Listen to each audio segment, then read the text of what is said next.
여러분 안녕하세요.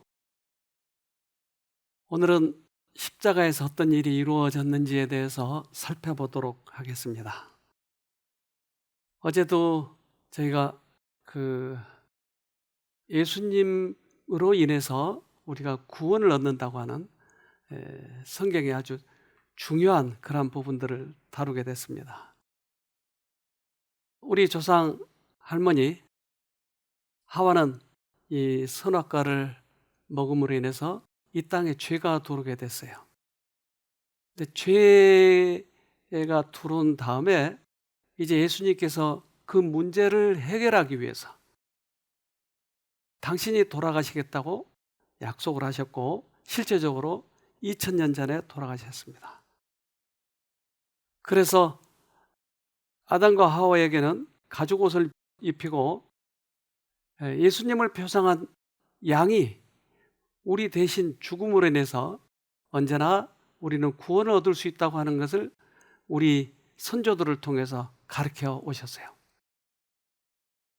그래서 이 그 뱀 사단은 예수님의 발꿈치를 물었어요. 십자가에서 예수님이 돌아가셨어요. 그러나 예수님은 그의 뱀의 머리를 상하게 함으로 인해서 완전히 멸절시키겠다고 하는 것이었습니다. 이것이 원복음이죠. 그래서 그 구원의 계획을 이해한 우리들의 선배들은 모두 다 예수님을 믿어서 구원을 받았습니다.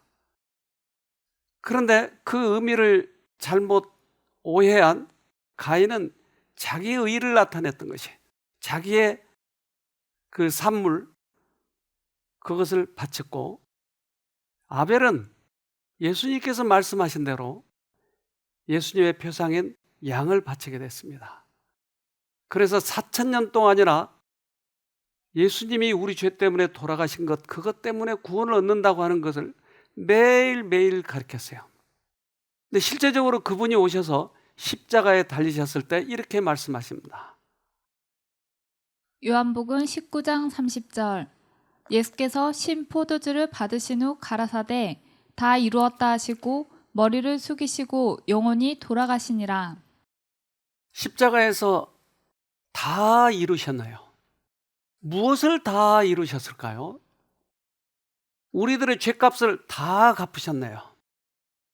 당신을 믿는 그 사람들에게 모든 능력을 주시겠다고 하는 약속이네요.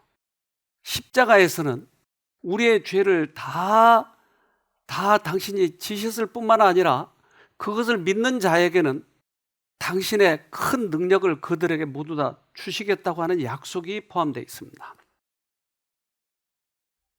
이 거미가 있습니다. 거미는 거미줄을 치죠. 그래서 많은 벌레들을 잡아먹고 사는데, 이 오늘 거미 영상을 하나 보도록 하겠습니다.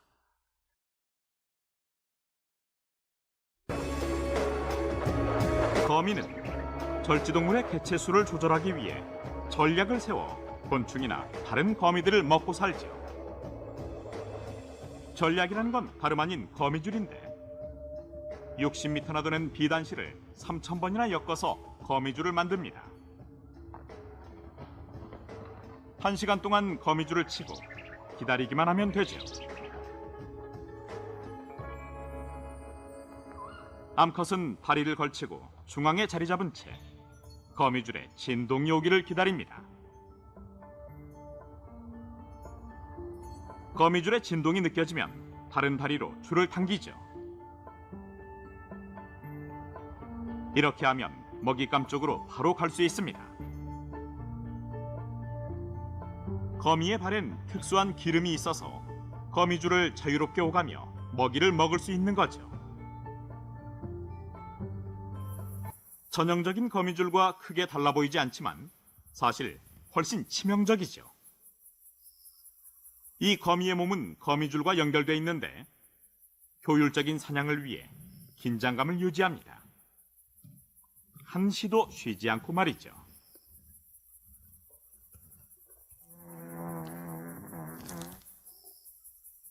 이 거미줄에 걸리면 탈출하기 힘듭니다. 뭔가 걸려들면 즉각 반응해서 먹잇감을 꼼짝 못하게 하죠. 일단 걸리면 탈출 가능성은 희박합니다. 4만 정도 넘는 거미는 전 세계 어디에서든 쉽게 찾아볼 수 있습니다.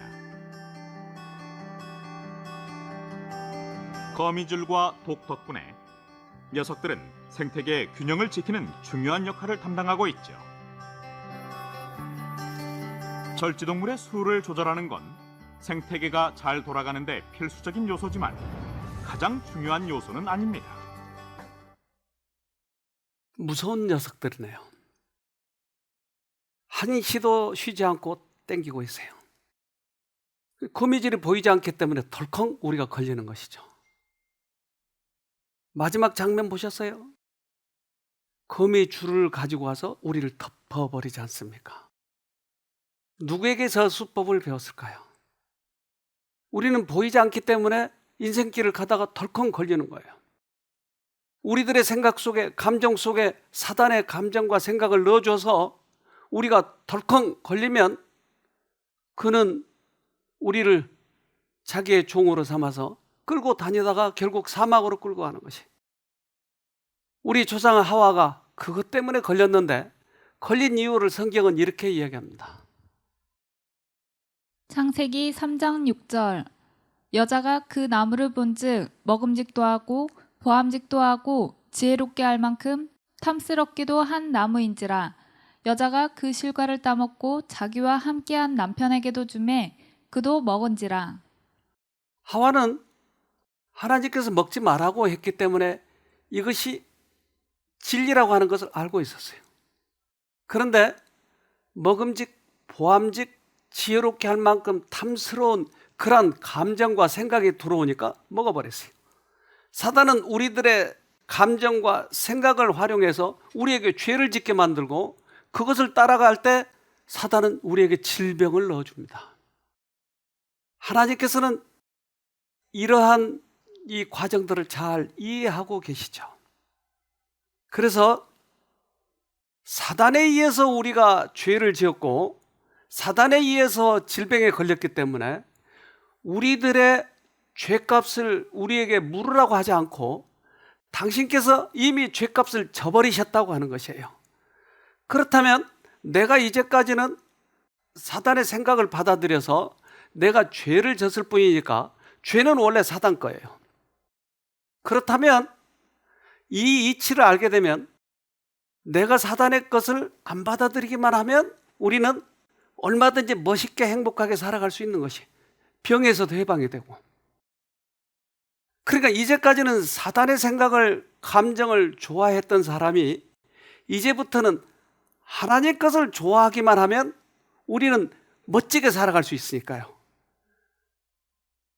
그러나 우리는 내 것이 내가 이 죄를 만들어낸 것처럼 착각을 해서 나를 자학하는 것이에요. 얼마나 좋아하겠어요. 우리는 생각을 받아들이지만 않으면 우리는 얼마든지 행복하게 사니까. 죄값은 예수가 받으셨고 이제 앞으로 죄를 짓지 않으려면 이 방향만 바꾸면 된다 이 말이에요. 그래서 이것을 이제까지는 사단 쪽의 생각을 받아들였지만 그것을 안 받아들이겠다고 내가 마음을 돌이키는 것을 회개라고 이야기합니다.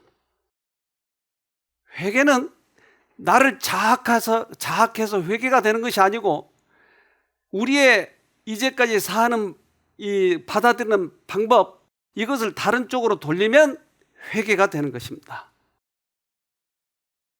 시편 103편 10절로 11절 우리의 죄를 따라 처치하지 아니하시며 우리의 죄악을 따라 갚지 아니하셨으니 이는 하늘이 땅에서 높음같이 그를 경외하는 자에게 그 인자하심이 크심이로다. 예수님은 죄값을 다 갚아버렸기 때문에 우리에게 죄를 묻지 않겠다고 하는 것이야. 당신이 다 갚아버렸으니까. 그래서 죄를 처치하지 않으신다라고 얘기해요. 우리가 할 수 있는 유일한 것은 선택을 바꾸는 것이에요. 이제까지는 사단 쪽의 생각을 받아들였지만 이제는 하나님 것을 받아들이자고 하는 것이에요.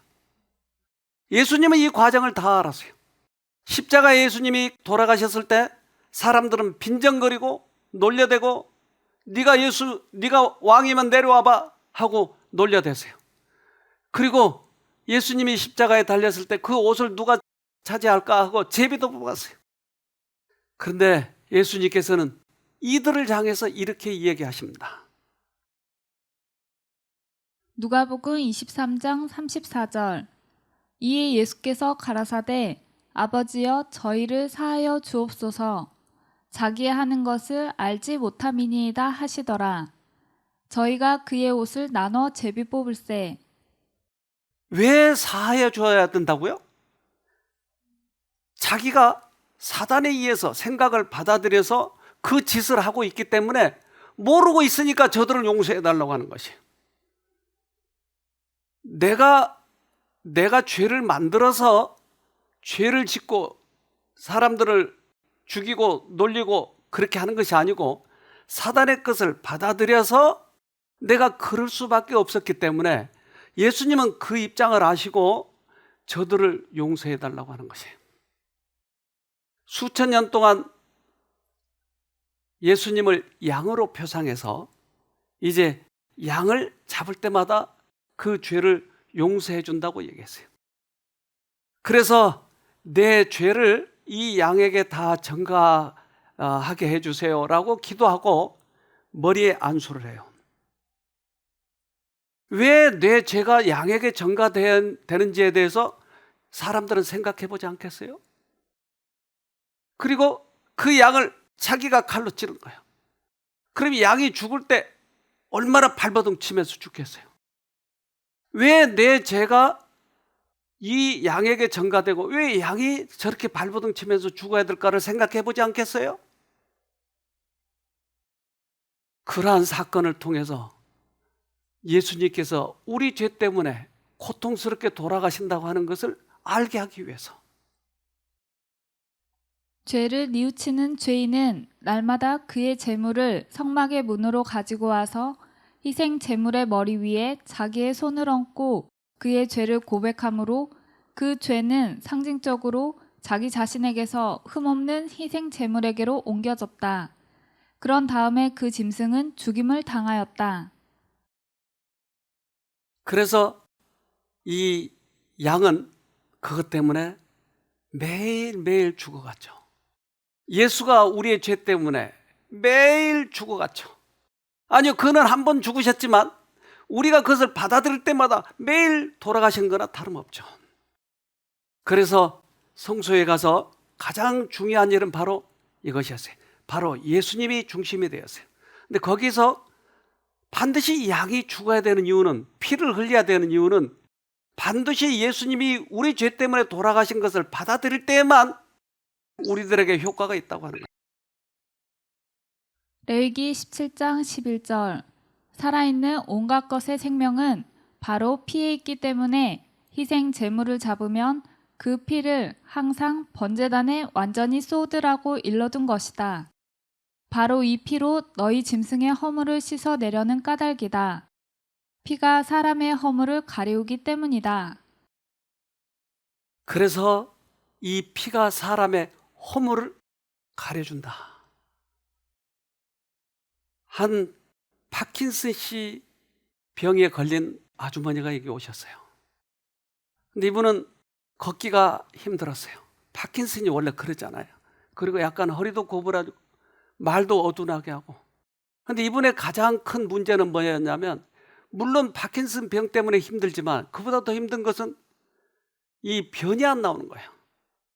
그래서 매일 이 변을 남편이 파줬는데, 이제 쉼터에 데리고 왔는데 남편이 데려다 주고 가겠다고 하는 거예요. 그러면 누가 그 변을 파냐고요. 근데 그 남편이 하는 얘기가, 쉼터에서 좀 파주면 안 돼요? 그 참 곤란하게. 그래서 부인의 변은 남편이 파야 되니까 여기 계세요. 난 너무 바빠요. 그렇지만 만약에 그 변이 어렵게 생기면 자기가 올 테니까 그때 전화해 주세요. 그리고 갔어요. 근데 이분이 이 예수님의 사랑을 느끼기 시작하는 거예요. 그런데 그날부터 역사가 일어나기 시작하는데 이분의 간증을 잠깐 들어보도록 합시다. 저는 파킨슨병이라는 병을 앓고 있거든요. 그런 줄만 알고 다른 병원에 갔더니 파킨슨 증후군이라고 하더군요. 파킨슨병하고 증후군하고는 전혀 다른 병이에요. 파킨슨병은 도파민이 부족해서 나는 병이고 증후군은 뇌를 갉아먹는 바이러스. 제 뇌를 보니까 양쪽이 갉아먹고 있어요. 전문의라는 교수님한테 갔습니다. 그랬더니 저한테 그러더군요. 당신은 약이 없어. 당신은 가. 그러더군요. 그래서 저는 너무나 충격을 받았어요.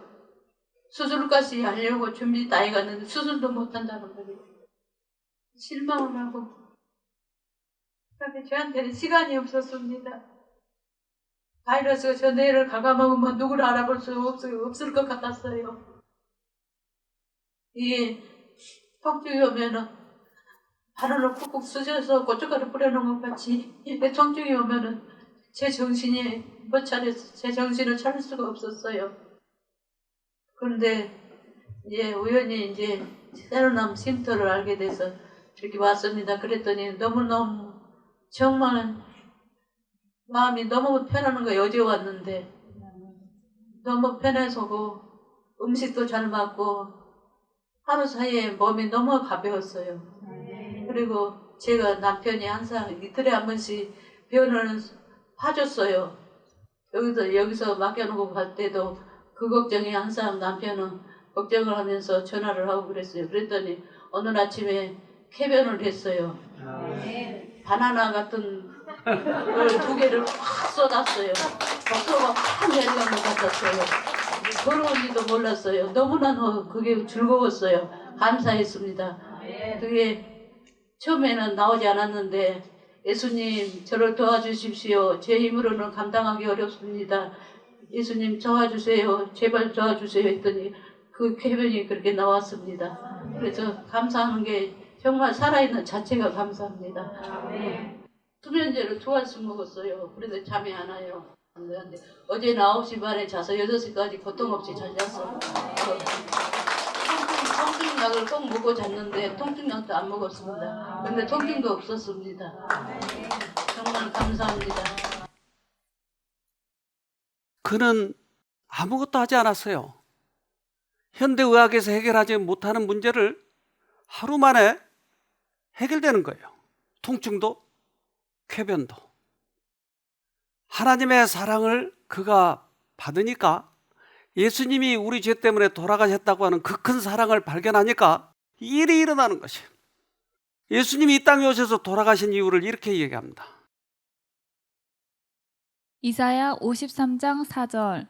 그러나 사실은 여호와의 종이 우리의 온갖 질병을 대신하여 앓고 우리가 당해야 될 고통을 대신 당하였다. 그런데도 우리는 그가 천벌을 받아서 고난을 당하는 것으로 생각하였다. 우리가 알아야 할 질병을 그가 알아버렸대요. 십자가에서. 우리가 받아야 할 고통을 그가 받아버렸대요. 이것을 받아들이면 내가 알아야 할 병을 예수가 알아버렸으니까 우리는 나아버린 것이에요. 너무나 간단한 원리예요. 그래서 예수님을 내가 어떻게 받아들이냐에 따라서 결과가 달라지는 것이에요. 이사야 53장 5절. 그가 찔림은 우리의 허물을 인함이요 그가 상함은 우리의 죄악을 인함이라. 그가 징계를 받음으로 우리가 평화를 누리고 그가 채찍에 맞음으로 우리가 나음을 입었도다.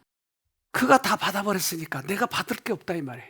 그러니까 믿음의 눈으로 그것을 쳐다보게 되면 나에게 그 능력이 들어와서 나를 해방시키는 것이에요.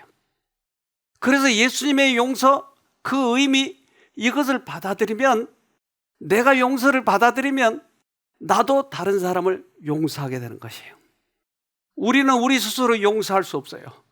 용서를 받아들인 사람만이 용서를 할 수 있는 것이에요. 그래서 이분이 며칠 후에 또 이러한 간증을 합니다. 여기 와서 예수님을 만났습니다. 남편이 정말 미울 때가 많았어요. 정말 제가 얼마나 악하냐 그러면 야 총만 있으면 그냥 빵 싸버리고 싶었어요. 그럴 때가 많았어요. 그렇게 악했습니다. 구덩이가 있으면 구덩이 파고 그냥 밀어 넣고 싶었어요. 그런데 예수님을 만나고 제가 변했어요. 남편이 그러다 보니 전화를 했더니 제가 더 잘못이 많아요. 저를 용서해 주세요. 그랬더니 그래 부족한 거 있으면 채워주고 서로 나누면서 하나님께 감사하며 여태껏 사랑한다는 소리를 진짜 한 번도 못 들어봤어요. 그랬더니 말끝마다 사랑한대요. 그래서 처음에는 쑥스러웠는데 이제 그 말을 듣고 싶으니까 그 말이 너무 좋았어요. 그리고 우리 가족이 우리 예수님과 같이 관계가 좋아지니까 가족이 화목해요. 정말 지금은 더없이 행복합니다. 그리고 직장에서 나온 지 3년 됐는데 3년 동안 용서하고 싶지 않는 동료가 한 사람 있었어요. 동생도 되는데 그런데 저녁에는 예수님 음성이 들린 것 같았어요. 용서를 구하거라 라고 소리가 들렸어요. 그래서 제가 아침에 전화를 했습니다. 내가 잘못한 거 있으면 용서해주고 알게 모르게 서운한 점 있었으면 용서해달라고 얘기를 했어요. 그게 뭔데 자존심이 아무것도 아닌데 그게 하고 나니까 너무 마음이 후련했어요. 그 통화를 끝내고 나서 제가 엉엉 울었어요. 생전 처음으로 수건이 다 젖도록 울었어요. 너무나 하나님께 감사했어요. 제가 이런 체험을 할 수 있도록 해주신 은혜 정말 감사했습니다.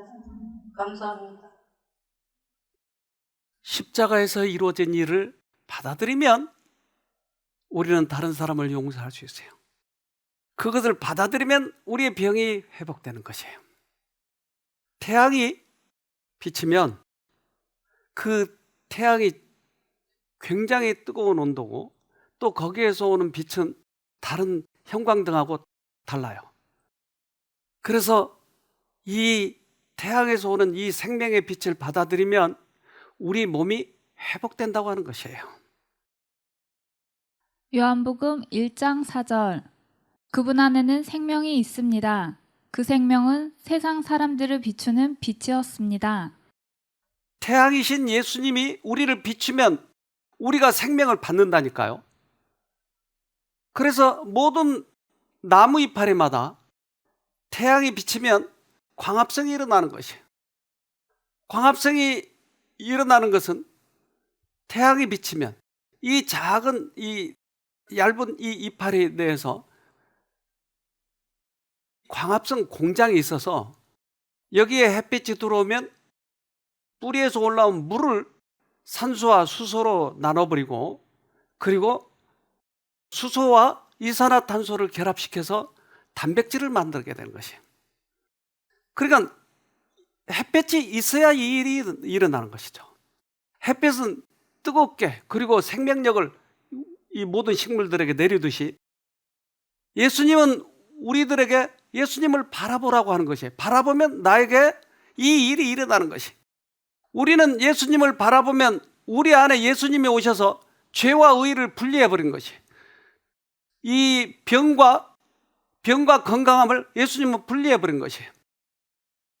그렇기 때문에 내가 율법을 지키려고 해서 노력해서 지키는 것이 아니고 예수님이 오시면 율법이 지켜지는 것이에요.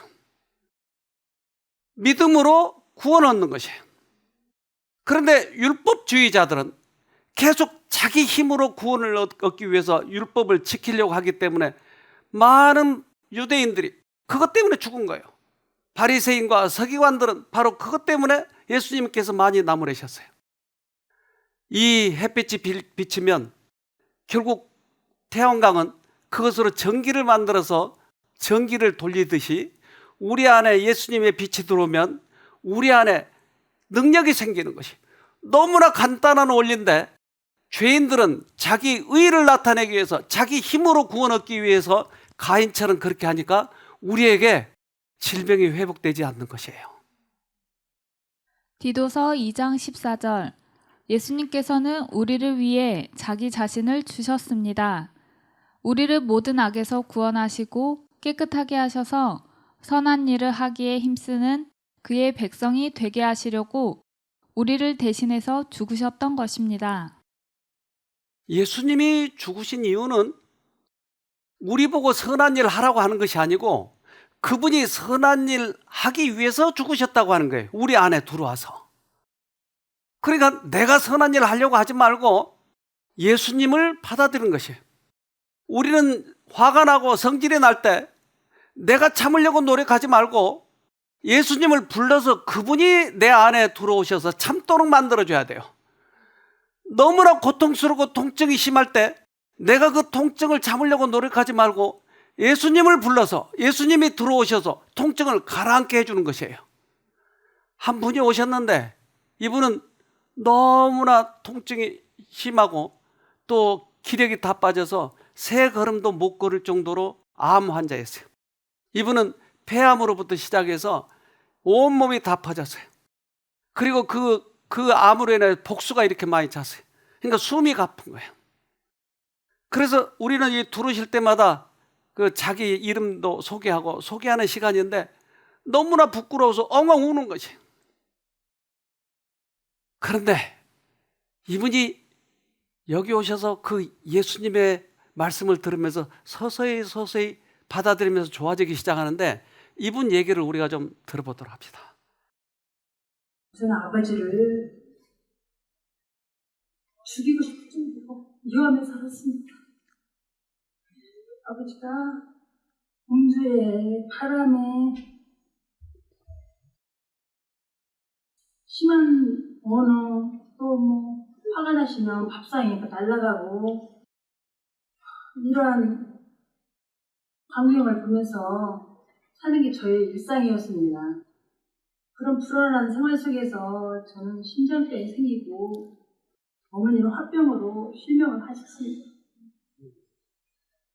아버지에 대한 미움이 극도히 차올랐고 저희 심장병은 악화되고 급기야 중풍이 와서 반신불수가 되고 이렇게 저희 젊은 시절은 미움, 분노, 우울, 슬픔, 외로움, 아픔 이러한 생각으로 사로잡혀 살았습니다. 그런데 이 모든 일이 사단이 하는 거라는 걸 모르고 살았던 거예요. 쉼터에 와서 원장님 강의를 듣고 깨닫게 되었습니다. 또한 아버지만 미워했던 게 아니고 큰올케, 작은올케 언니, 작은오빠 얼마나 많이 미워했는지 모릅니다. 결혼 후에는 시부모님, 신우 남편, 교회 지사님들 일일이 나열하기조차 부끄러울 정도로 미움의 대상이 많았습니다. 이렇게 많은 사람들을 오랫동안 미워하며 살았으니 제 몸에 온전한 일이 없었던 거죠. 1983년에 심장 수술을 하고 그 후로 15년 후가 지난 1998년에 다시 심장이 악화돼서 다시 심장 수술을 받게 됐습니다. 그리고 그 후로도 계속 많은 사람들을 미워하며 조그마한 일에도 참지 못하고 화내며 이기심, 자존심을 내세우며 원망하며 왜 나만 이런 고통과 아픔을 겪어야 하는지 분하고 억울하게 처음 왔을 때 저의 상태는 그동안 미워하던 그런 마음들이 저의 수술받고 난 후에 계속 악화돼서 폐에 물이 차고 배에 간이 붓고 장이 부어서 폐에 물이 차니까 숨이 차서 세 발짝 걷기도 힘들었어요. 그리고 이제 간 붓고 장이 부으니까 배가 터질 것 같고 먹지 않아 터질 것 같으니까 보통은 어떻게 말로 표현이 안 됐었어요. 너무 처음에 와가지고 이제 자기 소개하는데 전 너무 내 자신이 비참해서 소개도 제대로 못하고 막 울기만 했던 그런 기억이 납니다. 제가 몸이 좋아지기 시작하는 결정적 계기는 예수님께서 우리 죄를 짊어지시고 십자가에 못 박혀 들어가신 예수님을 생각하면서 기도를 하는데 얼마나 눈물이 나던지 내가 무엇이건데 나를 위해 십자가에 달려 들어가셨나, 얼마나 아프셨을까, 고통스러우셨을까 생각하니까 가슴속 깊은 곳에서 솟구쳐오는 눈물이 하염없이 흘렸습니다. 그렇게 기도하고 나니까 마음이 평안히 찾아오는 거였어요. 그러면서 몸이 좋아지기 시작했고, 그러다 보니 치유가 되는 걸 느꼈습니다. 그리고 그렇게 미워했던 사람들이 불쌍히 여기저기 시작했고, 그러면서 제 마음속에 뭉어리 같은 것이 풀리면서 용서라는 걸 하게 됐습니다. 결정적인 요인은 예수님의 용서를 받아들인 거였어요. 예수님이 십자가에서 다 이루어놨어요. 내가 받아들이기만 하면 우리는 암도 나을 수 있고 우리의 성격도 고쳐질 수 있고 다른 사람과의 관계도 좋아지고, 결국은 모든 해결책은 십자가에서 이루어진 일을 내가 받아들이냐 아니냐예요. 이 세상에는 너무나 많은 사람들이 이러한 병으로 죽어갑니다. 그런데 예수님이 이 땅에 오신 이유는 그 병을 없애겠다고, 당신이 다 지고 갔으니까 나만 믿으라고 하는 것이에요. 성경은 이렇게 얘기합니다. 마태복음 8장 17절. 이는 선지자 이사야로 하신 말씀에 우리 연약한 것을 친히 담당하시고 병을 짊어지셨도다 함을 이루려 하심이더라. 그래서 선지자들을 통해서 병을 그분이 짊어졌다고 하는 것을 다시 재확인시켜 주는 것이에요. 우리는 액면 그대로 이것을 받아들이기만 하면 여기에서 벗어날 수 있는 것이에요. 복음을 무시하면 안 되는 것이에요. 내 방법 때문에 예수를 무시하면 안 되는 것이, 우리들의 과학 때문에 최고의 과학을 무시하면 안 되는 것이, 예수님이 그 병 때문에 돌아가신 것이, 우리의 질병 때문에 돌아가신 것이, 그분을 받아들이기만 하면 우리에게 이런 일이 일어난다고 하는 것이, 얼마나 고통스럽게 그분이 죽으셨나요? 그분은 건강했지만 우리의 질병 때문에 저렇게 돌아가시는 것이에요. 그는 육체적으로 질병에 걸리신 일이 결코 없으셨으나 다른 이들의 질병을 지셨다. 고난당하는 인간들이 그분의 주변에 밀려들 때 완전한 장년의 건강 중에 있었던 그는 그들과 함께 고난을 당하셨다. 그분은 건강했지만 질병에 걸린 사람들을 위해서 당신이 그것을 책임지는 거예요. 당신이 고통을 겪은 거지. 우리 한국의 역사를 보면 이 몇백 년 전에 매품팔이라고 하는 직업이 있었어요. 다른 사람이 죄를 지어서 관가에 가서 매를 맞는 것을 돈 받고 대신 맞아주는 그런 매품팔이라고 하는 게 있었어요.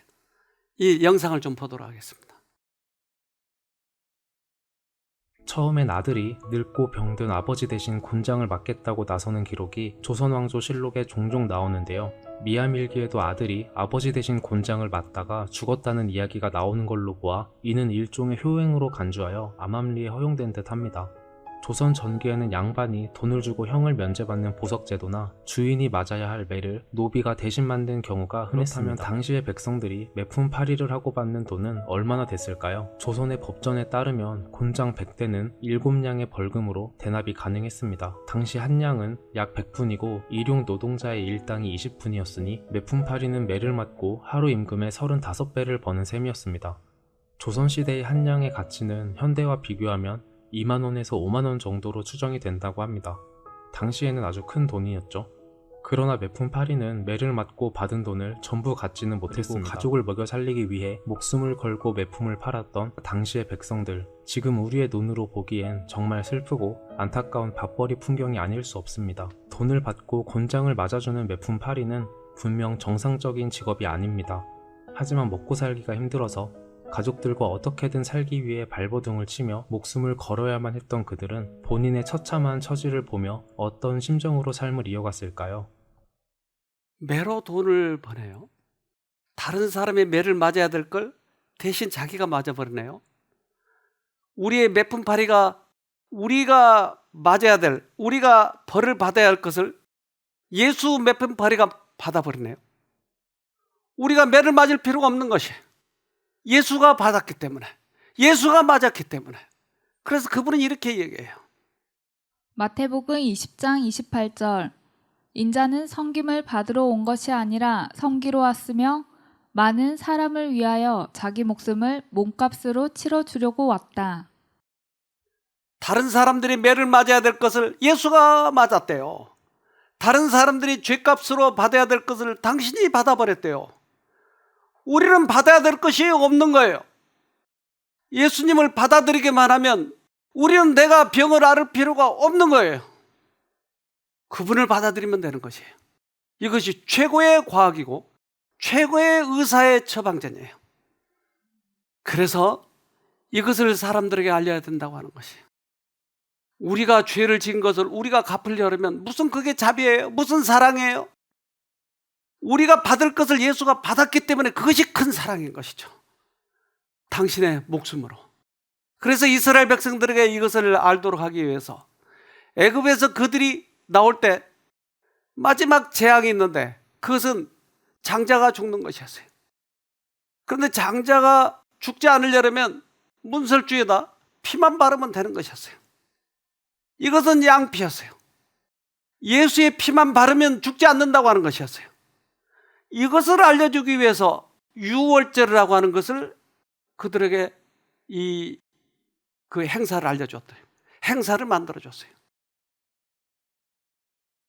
출애굽기 12장 23절 주님께서 이집트 사람들을 치려고 지나가시다가 상인방과 좌우 문설주에 바른 피를 보시고 그 문 앞을 그냥 지나가실 것이며 파괴자가 여러분의 집을 치러 들어가지 못하게 하실 것입니다. 우리의 문설주에 예수의 피를 발라놓으면 사단이 들어올 수 없대요. 우리를 치러 들어올 수 없대요. 그런데 이러한 자비하신 예수님, 치료자 예수님을 놔두고 왜 다른 방법만 찾아가느냐고요. 해봐야 되지 않겠어요? 때때로 사람들이 잠을 잘 못 자면 이 세라토닌이 부족해서 그런다고 그래요. 그러니까 세라토닌이 어떻게 해서 나오냐면 이 우리들의 마음이 안정되고 또한 햇볕이 눈으로 들어오면 세라토닌이 많이 생산이 된다고 하는 거예요. 이걸 한번 보도록 합시다. 대부분의 현대인들은 태양이 비추는 한낮에도 건물 안에서 조명을 보며 생활한다. 하지만 태양은 일반 조명과는 비교할 수 없을 정도로 밝은 빛을 내고 그 빛으로 세로토닌을 만드는 중요한 역할을 한다. 우리 눈의 망막 속으로 들어간 빛은 사물을 보기 위해 사용되는 것뿐 아니라 세로토닌 신경에도 전달되어 세로토닌을 생성한다. 햇빛이 우리 눈의 망막으로 들어가면 시신경을 통해 세로토닌이 생성되는 뇌간의 봉선핵에 직접 연결되고 세로토닌 신경을 자극해 분비를 촉진한다. 햇빛은 세로토닌 분비를 촉진시키는 중요한 역할을 하는 것이다.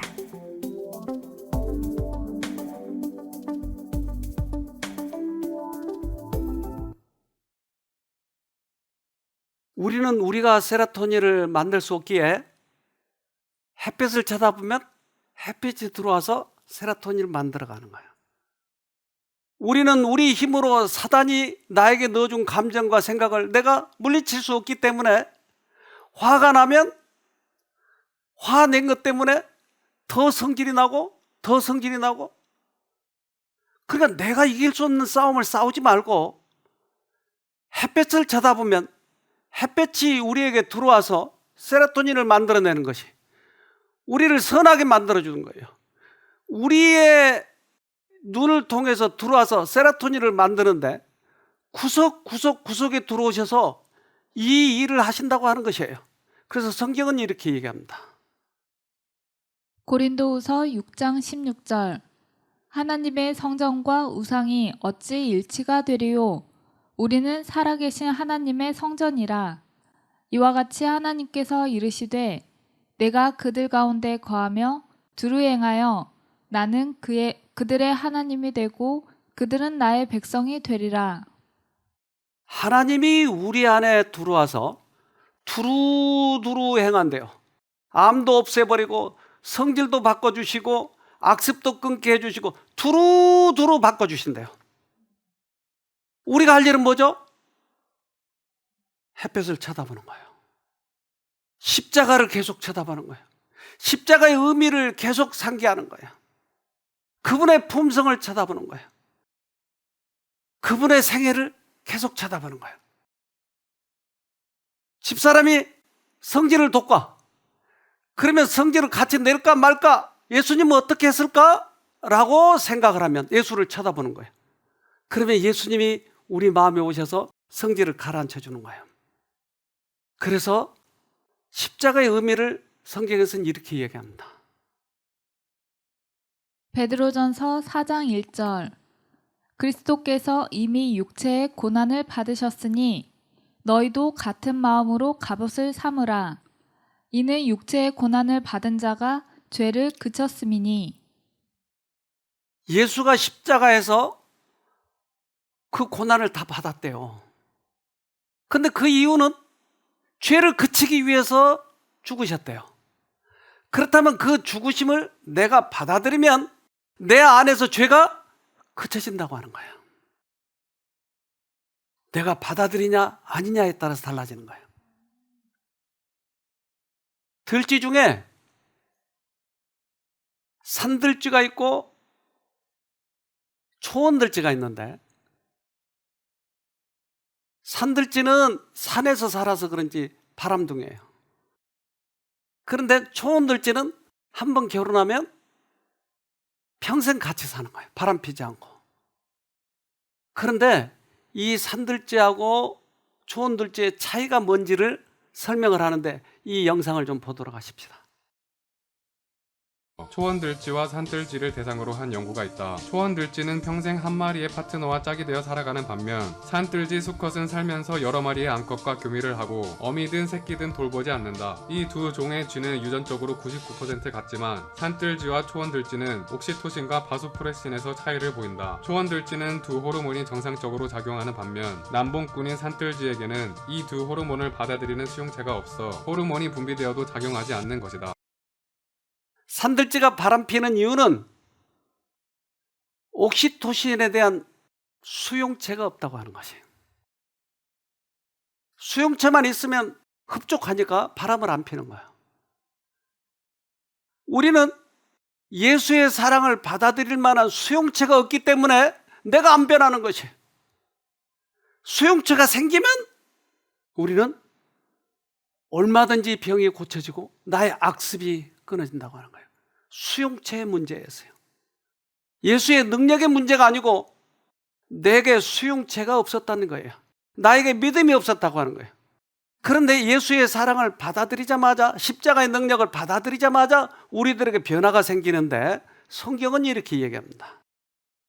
베드로전서 4장 2절 그 후로는 다시 사람의 정욕을 쫓지 않고 오직 하나님의 뜻을 쫓아 육체의 남은 때를 살게 하려 함이라. 그 후로는, 예수를 받아들인 다음부터는 이제까지 내 힘으로 내 의로 그렇게 살아왔지만 이제부터는 예수가 우리 안에 들어오셔서 그분의 뜻대로 살게 되더라 하는 것이에요. 십자가의 능력이에요. 내가 착하려고 노력하지 마세요. 어떤 분은 도덕가처럼 자기가 완벽하게 살아야 된다고 생각을 해요. 나는 예수를 믿으니까 나는 착해야 돼, 선해야 돼, 난 헌금도 많이 내야 돼.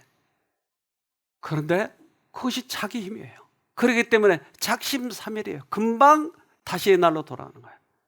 이제 그러한 가화를 더 범하지 말고 이제부터는 예수님만 바라서 예수님께서 주신 능력으로 살아가도록 해야 됩니다.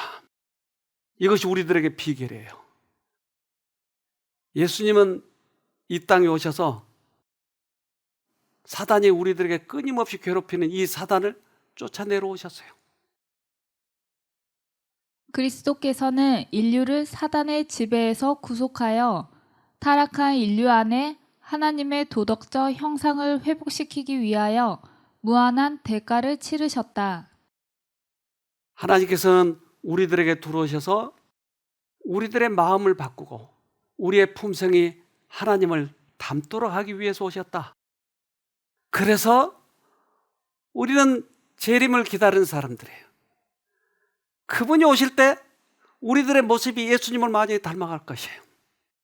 우리의 깡으로 하는 것이 아니고 예수님의 힘으로 우리가 바뀌는 것이에요. 그런 사람들은 하늘에 갈 수 있다고 하는 것이에요.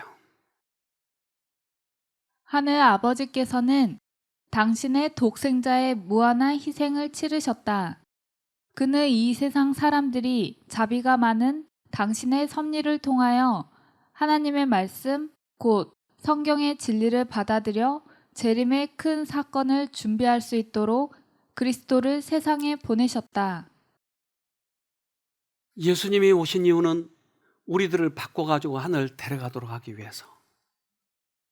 한 아주머니가 오셨는데 이분은 꽤 이 병이 중한 병이었어요. 이 허리 척추 밑에서부터 이 목 있는 데까지 암이 쭉 타고 올라갔어요. 그래서 그 암이 쪼일 때마다 척추가 하나씩 뭉그러지는 거예요. 그럴 때마다 병원에 가서 조치를 해가지고 오곤 했는데 이제 쉼터로 오셨는데 이분이 거의 누워서 온 거예요. 잘 걷지도 못하고. 그래서 2층에 올라가서 있었는데 여기 와서 겨우 걸었는데 이분이 또 그 암이 척추를 부러뜨린 거예요. 어떻게 할 수가 없는 거예요. 근데 의사들도 이미 손을 다 놨기 때문에 방법이 없는 거예요. 그래서 그분에게 내가 이 예수님이 얘기를 해줬어요. 아주머니, 어차피 우리가 의사가 안 된다고 하는 거고 예수님만이 고칠 수 있는 병인데 한번 기도해 보세요. 이럴 때 그 십자가에서 달려 돌아가신 그 예수님께 간절히 기도해서 그분을 믿으면 나을 수도 있는데 한번 해보세요. 병원에 가도 안 되잖아요. 그런데 이분은 병원만 가야 된다고 생각을 하기 때문에 그 믿음을 이제까지 믿었던 그분이 전혀 믿음을 발휘하지 않는 것이에요. 통증이 오기 시작하고 이제 걷지 못하고 그래서 누워있는데 어떻게 할까? 그분이 기도를 하기 시작하는 거예요. 하나님, 난 다 죽게 됐어요. 나를 다시 한번 살려주십시오. 내가 당신을 믿나이다. 근데 이 마음이 믿음이 왔다 갔다 하기 때문에 금방 이 자기 방법을 하고 싶어 하고 또 어떨 때는 내 믿음으로 해야 되겠습니다. 그래서 이분을 위로하기 위해서 우리가 2층에 올라가서 위문 공연을 했거든요. 위문 공연을 좀 보도록 합시다.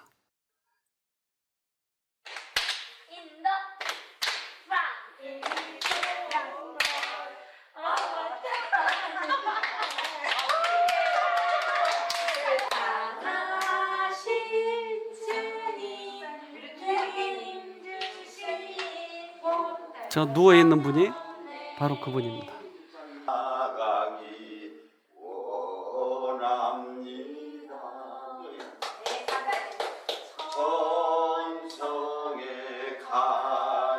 다리를 주물르고 있죠.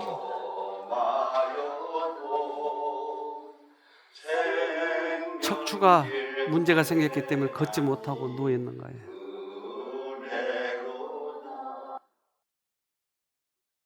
그런데 이 십자가의 능력, 예수님의 능력을 간절히 붙잡고 자기의 이 믿음을 발휘해서 자원하는 마음으로 기도하기 시작했을 때 그 다음날 기적과 같은 일이 일어났어요. 일어나서 걸기 시작하는 거예요. 그래서 우리가 그 공원에 데리고 왔어요. 뛰는 거예요. 어떻게 이런 일이 있을 수 있을까요? 지금도 예수님은 살아계시니까요.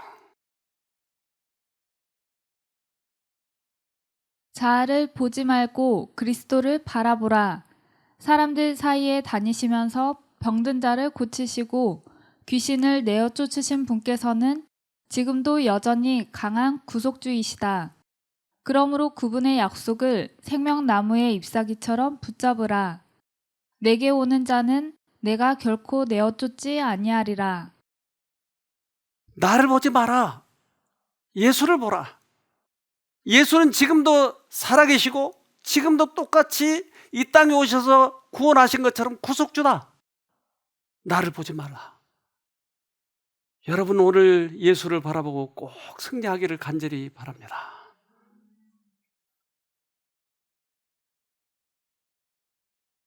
하늘에 계신 아버지, 당신의 그 십자가, 그러한 희생이 얼마나 우리들에게 큰 힘을 주시고 용기를 주시고 또한 감사한지 모르겠습니다. 거기에 모든 핵심이 귀결되어 있건만은 우리 힘으로 해보려고 부단히도 노력했습니다. 이제 다시 한번 눈을 들어 주님을 바라보게 하시고 주님의 능력을 체험하는 저희가 되도록 도와주시옵소서. 이 세상에 복음이 없어 많은 사람들이 죽어갑니다. 그러기에 우리가 먼저 예수님을 만나고 예수님의 능력을 체험하고 그리고 그러한 어두운 사람들에게도 이 복음을 나눠줄 수 있도록 도와주시옵소서. 그동안 우리 힘으로 해보려고 했던 이제 우를 버리고 주님께서 주시는 아름다운 사랑과 복음의 능력과 하나님의 인자하심을 저희 꼭 경험할 수 있도록 도와주시옵소서. 여기 이번에 참여하신 모든 분들께 성령께서 임하여 주시옵기를 예수님 이름으로 기도합니다. 아멘.